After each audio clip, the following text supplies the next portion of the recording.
Pinagbubungi ka namin sa pagsamba, o hardin ng ligaya, o tahanan ng mga maningning na nilalang, isang lugar para sa mga matuwid. Ipinagbubungi ka namin, o lugar ng ligaya, ang naging tahanan ng aming amang si Adan, ang pinuno ng sangnilikha na nang siya'y sumuway ay nahulog mula sa iyo.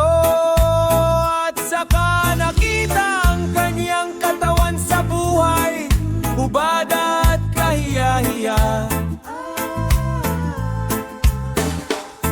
At kami, narito kami ay aalis mula sa banal na bundok, patungo sa mababang dako mo.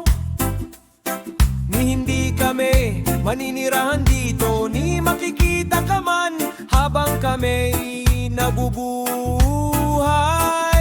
Nais naming sana'y alisin ka ng alaya na kasama namin patungo sa lupaing aming pupuntahan. Gayon may hindi ka inalis ng alahaya patungo sa isang sinumpang lupain. Ngunit tayo'y kukunin ng alahaya, abaya, hawa, at tayo'y dadalhin niya sa lupaing iyon kasama ng ating mga anak, hanggang sa matapos niya ang parusa para sa ating pagsuway sa kanyang utos. Si Noe at ang kanyang mga anak ay nagsabi rin, pinagpupugutan ka namin o yung tahanan ng mga katawan ng aming mga banal na ama. Pinagpupugutan ka namin o dalisay na lugar, natatago sa aming mga mata. Ngunit karapat dapat na ang mga katawang iyon ay mailagay sa loob mo. Ingatan ka ng abaya, hawa, alahaya, alang-alang sa mga katawan ng aming mga ama. Muli silang nagsabi, binabati namin kayo, o aming mga ama, matutuwid na mga hukom. At hinihiling namin sa inyo na ipanalangin kami sa harap ng alahaya, siya ay maabag sa amin at iligtas kami sa mundong ito na lumilipas. Hinihiling namin sa inyo na ipanalangin kami para sa amin ang tanging natitira sa inyong binhi. Kayo'y binibigyan namin ng isang pagbating pangkapayapaan. O Set, dakilang Panginoon, sa gitna ng mga ama, binabati ka namin ng may kapayapaan. O banal na bundok, tahanan ng aming mga ama, binibigyan ka namin ng isang pagbating pangkapayapaan. Pagkatapos, muling umiyak si Nanoy at ang kanyang mga anak at sinabi, sa aba nating 8 kaluluwang natitira, narito tayo'y inaalis mula sa tanawin ng hardin. At habang sila'y bumababa sa bundok ay binati nila ang mga bato, kinuha sa kanilang mga kamay at inilagay sa kanilang mga balikat.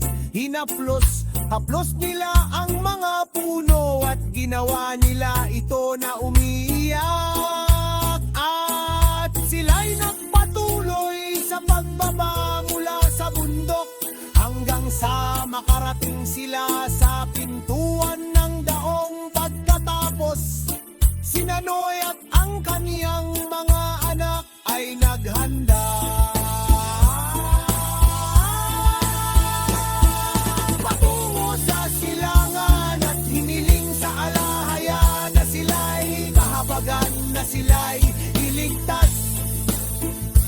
At utusan sila kung saan ilalagay ang katawan ng aming amang si Adan.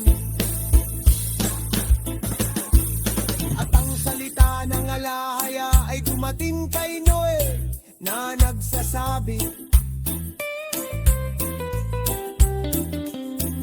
itaas ninyo ang katawan ni Adan sa ikatlong palapag ng daong at ilagay doon sa bandang silangan.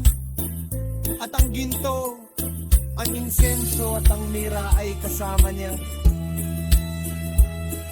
At ikaw at ang iyong mga anak ay tatayo sa harapan niya na nananalangin. Ngunit ang iyong asawa at ang mga asawa ng iyong mga anak ay nasa bandang kanluran ng daong. At sila at ang kanilang mga asawa ay hindi magsasama, makikipad.